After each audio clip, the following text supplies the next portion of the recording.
एक बार की बात है, एक राजा हुआ करता था जिसकी 7 रानियां थी, लेकिन उसकी कोई संतान नहीं थी, जिसके कारण वह राजा बहुत अधिक चिंतित और परेशान रहता था, विशेष रूप से जब वह अपनी मृत्यु के बारे में सोचता था कि उसके बाद उसके विरासत और साम्राज्य का क्या होगा। तभी एक दिन एक गरीब फकीर राजा के दरबार में आया और उसने राजा ने कहा कि तुम्हारी प्रार्थना को सुन लिया गया है और तुम्हारी इच्छा अवश्य पूर्ण होगी, तुम्हारी एक रानी को पुत्र रत्न की जल्दी ही उपलब्धि होगी। जब उस राजा ने फकीर के वादे को सुना तो प्रसन्नता की कोई सीमा नहीं थी। उसने आने वाले उपयुक्त अवसर की तैयारी के लिए अपनी सभी प्रजाओं को साथ में तैयारी करने का हुक्म दिया। इस बीच 7 रानियां शानदार विलासालय में आरामपूर्वक अपने सैकड़ों दासियों की सेवा में रहती थी और उनके हृदय को तृप्त करने के लिए हर प्रकार के स्वादिष्ट पकवान और मिठाइयों की भी बहुत सुंदर व्यवस्था की गई थी। राजा को शिकार करने का बहुत अधिक शौक था। एक दिन शिकार पर जाने से पहले उनकी रानियों ने राजा के पास संदेश भेजा और कहा कि मेरे स्वामी, आप हर तरफ शिकार करने के लिए जाना, केवल उत्तर दिशा में मत जाना, क्योंकि हमने एक बहुत बुरा स्वप्न देखा है जिसके कारण हमें बहुत अधिक भय है कि आपके साथ उत्तर दिशा में कुछ बुरा हो सकता है। राजा ने उन सब की चिंताओं के कारण उनकी विनती को स्वीकार कर लिया और उसने अपनी रानियों से वादा किया कि वह उत्तर दिशा में शिकार करने के लिए नहीं जाएगा और उसने दक्षिण दिशा की तरफ से शिकार शुरू किया, लेकिन उसका दुर्भाग्य उसके साथ चल रहा था। उसको बहुत समय गुजर गया और उसे उस दिशा में कोई भी शिकार नहीं मिला। यद्यपि वह निपुणता से शिकार करने में वह अभ्यस्त था, ऐसा ही उसके साथ पूर्व और पश्चिम दिशा में भी हुआ। क्योंकि वह एक महान शिकारी किस्म एक खिलाड़ी राजा था, उसने निश्चय किया कि खाली हाथ अपने महल में वापस नहीं जाएगा। इस तरह से उसने अपनी रानियों से किए गए वादे को भूलकर वह उत्तर दिशा की तरफ शिकार की खोज में चल पड़ा। इधर भी सर्वप्रथम शिकार करने में असफल रहा, फिर उसने शिकार को आज बंद करके महल में वापस जाने का विचार कर रहा था। लेकिन आखिर में उसे इस दिशा में शिकार करने का मौका मिला जब उसने देखा एक सफेद और सुनहरे रंग की हिरनी को, जिसका सिंग चांदी के समान था। घने जंगल में से वह गुजर रही थी, उसमें से चमक रही थी। राजा ने जैसे ही उसको गुप्त रूप से देखा, जब वह आगे चली गई, तुरंत उसको मारने के लिए अपनी मरती हुई इच्छा के साथ एक बार फिर से तत्पर हो गया, कुछ ऐसी ज्वलंत इच्छा के साथ उसको पकड़ने के लिए। और उसने देखा पास ही में उस विचित्र अद्भुत प्राणी स्तन जिसमें दूध भरा हुआ था। उसने तत्काल अपने सिपाहियों को आदेश दिया कि इस घने जंगल के इलाके को चारों तरफ से घेर लिए जाए। इस तरह से राजा के सिपाहियों के द्वारा बनाए गए घेरे में वह हिरनी आ गई। फिर राजा ने अपने सिपाहियों के घेरे को सिकुड़ना शुरू कर दिया और वह सब घिरे घिरे आगे बढ़ते रहे, तब तक जब उन सब ने उस सफेद रंग की चित्रकारी किए हुए हिरनी को बहुत पास अपने मध्य में देखा। वह राजा उस हिरनी के और पास चलता गया, तब तक जब उसने ये सोचा कि वह इस अजीब विचित्र प्राणी को पकड़ लेगा। उसने एक जोरदार पैरों के शक्तिशाली झटके से राजा के सर पर मारा और राजा चारों खाने चित होकर नीचे जमीन पर गिर गया और वह कूदकर राजा को अपने रास्ते से हटाते हुए पहाड़ों की तरफ वहां से भागी।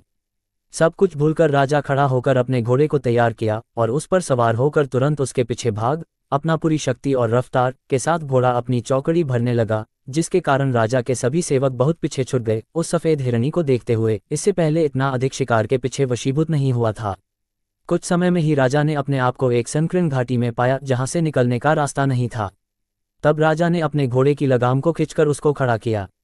उसके सामने एक घटिया किस्म की झोपड़ी थी। राजा ने उसके अंदर देखा, क्योंकि राजा इस लंबी असफल लक्ष्य की यात्रा में घोड़े की सवारी के बाद बुरी तरह से थक कर पसीने पसीने हो रहा था। राजा उस झोपड़ी के अंदर गया और पीने के लिए पानी मांगा। एक वृद्ध औरत झोपड़ी के अंदर बैठकर अपने चरखे पर उनको काट रही थी। उसने अपनी पुत्री को बुलाते हुए राजा के अनुरोध का उत्तर देते हुए कहा और तुरंत भीतर के कमरे से एक युवती बहुत अधिक प्यारी और आकर्षक सफेद चमड़ी और सुनहरे बालों वाली आ गई। राजा को झोपड़े में इतनी खूबसूरत लड़की को अपनी नज़र से देखने पर आश्चर्य हुआ। उस लड़की ने जब राजा के मुंह की तरफ पानी से भरे मग को लाया तो राजा ने पानी पीते हुए उस लड़की की आंखों में देखा और फिर वह निश्चिंत हो गया। वह लड़की कोई और नहीं, वो वही सफेद हिरनी ही थी, जिसकी सुनहरी सफेद चमड़ी और चांदी जैसे जिसकी सिंग थी, जिसके पीछा राजा करता हुआ इतनी दूर यहाँ तक पहुंचा था। उस लड़की के सौंदर्य ने उस राजा पर जादू डाल दिया, जिससे वह राजा अपने घुटनों पर खड़ा हो गया और उस लड़की से विनय करने लगा कि वह उसके साथ वापस उसकी दुल्हन बनकर उसके महल में चले। लेकिन उस लड़की ने केवल मुस्कुराते हुए कहा, क्या वह 7 रानियां पर्याप्त नहीं हैं? तब राजा ने उसके मना करने को स्वीकार नहीं किया। उसने उससे और अधिक अनुनय विनयपूर्वक प्रार्थना करने लगा और वह कामना करने लगा कि वह दया और रहम को दिखाए, और राजा ने वादा किया कि वह कुछ भी मांग सकती है जो उसकी स्वेच्छा हो। उसने उत्तर में राजा से कहा, तुम मुझे अपनी 7 रानियों की आंख को ला कर दे दो और शायद इसके बाद मैं तुम पर भरोसा कर सकती हूँ, जो तुम्हारे कहने का मतलब है। राजा उस जादुई औरत के सौंदर्य पर अत्यधिक मोहित होकर वहां से चल पड़ा और तत्काल अपने महल में पहुंचा और अपनी 7 रानियों की आंखों को निकालकर उन दुखी तड़पती हुई अबलाओं को महल के तहखाने में डाल दिया, जिससे वह सब भाग नहीं सके, और उन आंखों को लेकर वह दोबारा अकेला उस औरत के पास गया जिसने उन भयानक प्रस्ताव की कामना की थी, आंखों की मांग की थी। जब राजा उसके पास आंखों को लेकर पहुंचा, तब वह सफेद हिरनी बहुत तेज से कुरूपता के साथ हंसी उन 14 आंखों को देखकर और उन सभी आंखों को एक धागे में पिरो दिया, एक हार की तरह से, और उसको अपनी वृद्धा माँ के गले में डालकर अपनी माँ से कहा कि इसको हमेशा गले में पहनकर रखना जब तक मैं तुमसे दूर राजा के महल में रहूंगी। इसके बाद वह राजा के साथ अपने जादू के प्रभाव के कारण उसकी पत्नी बन गई, और राजा ने अपनी 7 रानियों के सारे बहुमूल्य सुंदर बेशकीमती आभूषण और सभी कपड़ों को उसे दे दिया, जिसको 7 रानियां पहना करती थी, और उनका महल रहने के लिए दे दिया। इसके साथ 7 रानियों की सभी दासियों को उसकी देखभाल के लिए रख दिया गया। इस तरह से उसने वह सब कुछ प्राप्त कर लिया जिसकी उसको कामना थी। अब इसके बाद बहुत जल्दी ही 7 कुंठित, लाचार, बेसहारा, असहाय रानियां जिनकी आंखों को निकाल लिया गया था, उसके पति राजा के द्वारा उन सबको कैद में डाल दिया गया था। उनमें सबसे बड़ी रानी से एक बच्चा जन्म लिया। ये बहुत सुंदर लड़का था, लेकिन दूसरी रानियां अपने मध्य उपस्थित बड़ी रानी से बहुत अधिक ईर्ष्या किया करती थी। उसके सौभाग्य को देखकर सभी अप्रसन्न थी, लेकिन पहले वह उस सुंदर लड़के को भी अप्रसन्न करती थी। जब उस लड़के ने यह सिद्ध कर दिया कि वह उन सब के लिए बहुत अधिक उपयोगी है, तब वह सब उसको पसंद करने लगी और उसे अपने बेटे की तरह से मानने लगी। और थोड़े ही समय में जब वह उस तहखाने में इधर उधर घूमता, तो उसने तहखाने की छत को खरोच खरोच कर एक अतुलनीय कार्य को अपने हाथों से किया। पहले एक छोटा सा छिद्र बनाया, फिर उसको बड़ा बनाकर उससे घसीट घसीट कर रेंगता हुआ बाहर निकल गया। कुछ घंटों तक गायब रहा और वापस आया तो अपने साथ कुछ मिष्ठान और खाने पीने का सामान लाया, जिसको समान रूप से बांटकर उसने अपनी 7 अंधी रानी माताओं को दिया।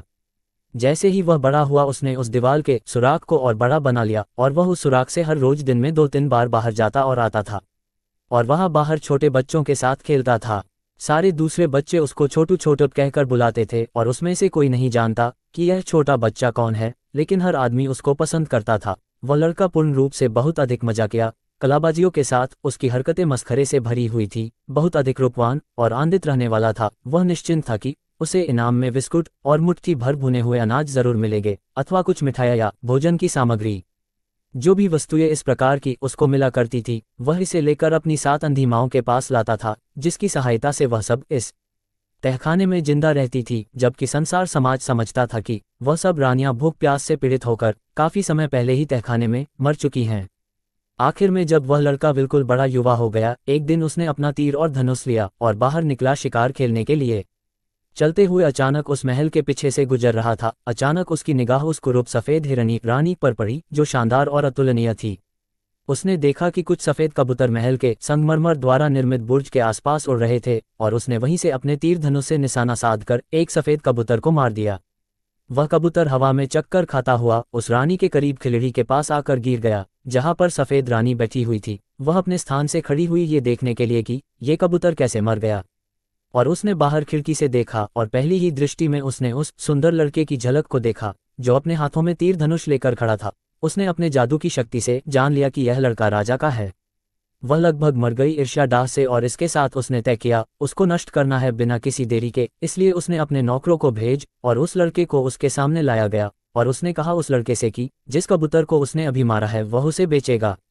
उस लड़के ने बड़ी कठोरता से उत्तर दिया, नहीं, ये कबूतर मेरी 7 अंधी माताओं के लिए है, जो अभी दुर्गंध से युक्त अंधकार कालकोठरी में है, और वह मर सकती है यदि मैं उन्हें खाने के लिए भोजन नहीं दिया तो। धूर्त सफेद रानी ने क्रोध से चिल्लाते हुए कहा, दुष्टात्मा, क्या तुम उनकी आंखों को पुनः लाकर उन्हें नहीं देना चाहेगा? ये कबूतर मुझे दे दो मेरे प्यारे, और मैं तुमको रास्ता बता दूंगी जहां पर तू अपनी 7 मानों की आंखों को प्राप्त कर सकता है। ये श्रद्धापूर्वक तुमसे वादा करती हूँ। इसको सुनते ही वह लड़का असीमित रूप से, जिसको नापा नहीं जा सकता है, इतना अधिक आनंदित हुआ, और तत्काल उसने उस कबूतर को उस कुरूप सफेद रानी को दे दिया। इसके बाद उसने कहा कि वह तुरंत बिना किसी देर को उसकी माँ की तलाश करे, जिसके गले में उसकी माँओं की आंखों की माला है, जिसको उसकी माँ ने हार की तरह से पहना है। वह उसे अवश्य दे देगी। कुरूप निर्दयी रानी ने कहा, अगर तुम उसको ये कागज का टुकड़ा दोगे जिस पर मैंने आंखों को देने के लिए लिख दिया है।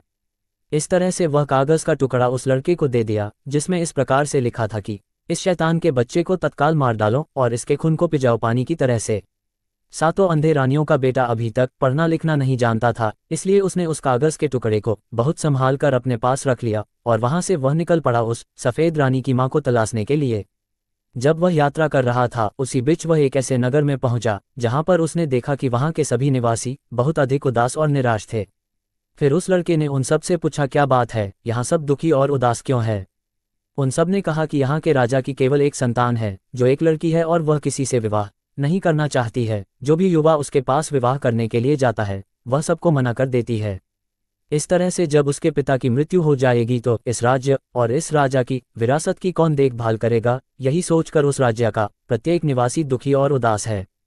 उनको बहुत बड़ा भय है कि वह हम सब के बारे में बिल्कुल चिंतित नहीं है। वह कहती है कि वह उसी लड़के से विवाह करेगी जिसके साथ माए हैं। और जब से ऐसी बात के बारे में सुना है राजा बहुत अधिक उदास और परेशान है। और उस राजा ने आदेश दिया है कि जब भी कोई नया आदमी इस नगर में आए तो उससे पूछताछ किया जाए और उसको राजकुमारी के समक्ष प्रस्तुत किया जाए। इस समय लड़के को बहुत अधिक अधीरता के साथ बेचैनी हो रही थी क्योंकि वह बहुत अधिक जल्दी में था, मानो की आंखों को तलाशने के लिए। इसलिए वह जल्दी से राजकुमारी के महल में गया। जब राजकुमारी ने उस लड़का को देखा वह लज्जावश शर्माते हुए अपने पिता राजा की तरफ घूमकर कहा कि प्रिय पिताजी, यही मेरी पसंद है। ऐसा आनंद का उत्सव वहां पर कभी नहीं मनाया गया था, जैसे इस प्रकार प्रसन्नता के सुख में पागल हो गए थे। लेकिन 7 रानियों के बेटे ने कहा कि वह तब तक राजकुमारी से विवाह नहीं कर सकता जब तक वह अपनी माँओं की आंखों को प्राप्त कर उनको दोबारा दृष्टि नहीं प्रदान कर देता है। इस कहानी को जब उसकी सुंदर दुल्हन ने सुना तो उसने अपने पति से उस पर्चे को दिखाने के लिए कहा, क्योंकि वह बहुत अधिक पढ़ी लिखी और बुद्धिमान के साथ बहुत अधिक चालाक भी थी। जब उसने विश्वासघाती चालबाजी से भरे शब्दों को पढ़ा तो उसने पहले कुछ नहीं बोली, लेकिन उसने एक उसी तरह के कागज के टुकड़े को लिया और उस पर उसने कुछ इस तरह से लिखा कि इस लड़के का ध्यान रखना और इसको इसकी सारी इच्छाओं की वस्तुओं को दे दो। और उसने वह लिखा पर्चा वापस 7 रानियों के बेटे को दे दिया जो उसके जितना अधिक बुद्धिमान नहीं था, जिसको उसने अपने पास रख लिया। लगभग 1 सालों में वह लड़का उस बदसूरत झोपड़ी के पास पहुंचा जो संकीर्ण घाटियों के मध्य में थी, जहां पर उस सफेद जादूगरनी की मां रहती थी, जो एक घिनौनी किस्म की भद्दी औरत थी। जब उसने उस पर्चे को पढ़ा तो अप्रसन्नतापूर्वक भयानक चेहरा बनाया, विशेष रूप से जब लड़के ने उससे आंखों के हार को मांगा। उसने अपने गले से निकालकर उस लड़के को दे दिया और उससे कहा कि इसमें केवल 13 ही हैं, इसमें एक को मैंने पिछले सप्ताह को दिया है। लड़के को जितनी भी आंख उसको मिली थी वह इसके लिए बहुत अधिक प्रसन्न था, इसलिए वह जितना जल्दी हो सके उतना जल्दी अपने घर पर अपनी माँओं के पास पहुंचने के लिए वहां से चल पड़ा। और उसने दो आंखों की जोड़ी में सभी 6 छोटी रानियों को दे दिया और सबसे बड़ी रानी को केवल एक आंख दिया और उससे कहा, मेरी प्यारी माँ, एक दूसरी छोटी आंख की तरह मैं हमेशा तुम्हारे साथ रहूंगा। इसके बाद वह स्वयं राजकुमारी के पास विवाह करने के लिए गया, जैसा कि उसने इसके लिए वादा किया था। लेकिन जब वह सफ़ेद रानी के महल के पास पहुंचा तो उसने फिर महल के बुर्ज पर कबूतरों को देखा और उसने अपने तीर धनुष को निकाला और उससे निशाना साधकर एक कबूतर को फिर मार कर गिरा दिया और वह कबूतर धुलमुल करता हुआ सफ़ेद रानी के खिलड़ी के पीछे जाकर गिरा। जब सफ़ेद हिरनी ने बाहर देखा तो उसको अपनी आंखों पर भरोसा नहीं हुआ। उसने आश्चर्य के साथ विचार किया कि अभी राजा का बेटा जिंदा और अच्छा है। उसने नफरत और घृणा से रोया, लेकिन दास को भेजकर पूछा कि वह इतनी जल्दी कैसे लौटा था। और जब उसने सुना कि उसने 13 आंखों को कैसे लाया था और उन्हें 7 अंधी रानियों को दे दिया तो वह अपने क्रोध को नियंत्रित नहीं कर सकती। फिर भी उसने अपनी सफलता के साथ मशहूर होने का नाटक किया और कहा कि अगर वह ये कबूतर भी दे तो वह उसे अद्भुत गाय के साथ इनाम देंगे जिसका दूध पूरे दिन बहता है। लड़का ने उसे कबूतर दे दिया। उसके बाद उसने पहले उस गाय के लिए अपनी माँ से पूछने के लिए कहा और उसे एक पत्रक दिया जिस पर लिखा गया था, बिना किसी असफलता लड़के को मार डालो और उसके खून को पानी की तरह छिड़क दो। 7 रानियों के बेटे से रास्ते में देरी का कारण जानने के लिए उसकी होने वाली पत्नी राजकुमारी ने उससे पूछा क्या कारण था देरी का। और उस लड़के ने सफेद रानी के द्वारा दूसरा पत्र जो मिला था उस पत्र को राजकुमारी को दिया। सको देखकर राजकुमारी उसकी नियत को समझ गई, इसलिए उसने फिर पहले की तरह पत्र के शब्द को बदलकर अपने पति को दे दिया और वह लड़का उस पत्र को लेकर उस कुरूप वृद्ध औरत के पास पहुंचा, उस संकीर्ण घाटी में जो बदसूरत झोपड़ी थी जिसमें उस सफेद हिरनी रानी की मां रहती थी। उसको पत्र देकर उसने जोगी की सफेद गाय की लड़के ने मांग की, जिसके लिए उसकी मां मना नहीं कर सकी। लेकिन उसने लड़के से कहा कि तुम उसको पाओगे कैसे? ये सारी वस्तु को प्राप्त करने के बाद भी संतुष्ट नहीं है जिस गाय की मांग कर रही है। उसकी रक्षा के लिए 18,000 दैत्य को लगाया गया है और वह हमेशा उस गाय रूपी बहुमूल्य खजाने की रखवाली करते हैं। इसके बाद वह अपनी बेटी की मूर्खता पर बहुत अधिक क्रोधित हुई। फिर उस लड़के ने बड़ी बहादुरी के साथ वह सब किया जो उसको करने के लिए कहा गया था। उसने लंबी यात्रा की और काफी समय के बाद उस जोगी के सफेद गाय के पास और उस तालाब के पास पहुंच गया जो गाय के दूध से भरा था, जिसकी रक्षा के लिए वहां पर 18,000 दैत्य जुटे हुए थे। वे सब वास्तव में बहुत अधिक खतरनाक और भयावह देख रहे थे, फिर भी लड़के ने अपने उत्साह को कम नहीं होने दिया। वह अपनी संगीत की ध्वनियों को बजाता हुआ आगे बढ़ता रहा, ना बाएं देखा ना दाएं, वह सीधा ही चलता रहा। इसके बाद वह सीधा जोगी की गाय के पास पहुंच गया। सफ़ेद लंबी गाय जो बहुत सुंदर और अलौकिक थी, जो स्वयं वहां पर तैनात सभी दैत्यों का राजा था, जो उस गाय के पास बैठकर दिन रात उसको दुहा करता था, और दूध उस गाय के थन से झरते हुए सीधे सफ़ेद तालाब में जाता था, जो पूरा दूध से लबालब भरा हुआ था। जोगी ने उस लड़के को वहां देखकर कर्कश आवाज़ में कहा कि तुम्हें यहाँ पर क्या चाहिए। लड़के ने वही कहा जो उस वृद्ध औरत ने उसे समझाया था। उस लड़के ने कहा कि मुझे तुम्हारी चमड़ी चाहिए, राजा इंद्र के नगाड़े को बनाने के लिए। उन्होंने कहा है कि तुम्हारी चमड़ी उनके नगाड़े के लिए अति उत्तम होगी। इसको सुनते ही जोगी ने कांपना शुरू कर दिया, क्योंकि किसी जीन जोगी में ये सामर्थ्य नहीं है कि वह राजा इंद्र के आदेश को नकार सके, और लड़के के पैरों पर गिरकर रोने लगा और कहा, तुम किसी तरह से मुझको छोड़ दोगे तो इसके बदले में मैं तुमको कुछ भी दे सकता हूँ, यहाँ तक अपनी सफ़ेद गाय को भी। इस पर 7 रानियों का बेटा थोड़ा हिचकिचाने का बहाना किया और अंत में तैयार हो गया। चलो कोई बात नहीं, ये कोई मेरे लिए बहुत मुश्किल कार्य नहीं है। जोगी की चमड़ी की तरह कहीं से भी सफ़ेद चमड़ी को तलाशना, मैं तलाश कर उसको तुम्हारी चमड़ी के नाम पर राजा इंद्र के पास पहुंचा दूंगा। इस तरह से उसने उस सुंदर सफ़ेद गाय को हाँक कर अपने साथ लेकर वहां से चल दिया, और वह सारे खड़े होकर उसका मुंह देखते रहे, क्योंकि उन सबको राजा इंद्र के क्रोध का बहुत भय था। उसको लाकर अपने घर पर बांध दिया, जिससे उसकी 7 माओं को बहुत आनंद हुआ। वह सब सुबह से शाम तक उस गाय का दूध निकलती रहती थी और अपने ज़रूरत के हिसाब से दही, घी, मक्खन आदि बनाती थी, और दूध को बाजार में बेचने के बजाय उससे मिठाइयाँ बनाकर बेचती थी, जिससे उन सबकी काफ़ी अधिक आमदनी बढ़ गई।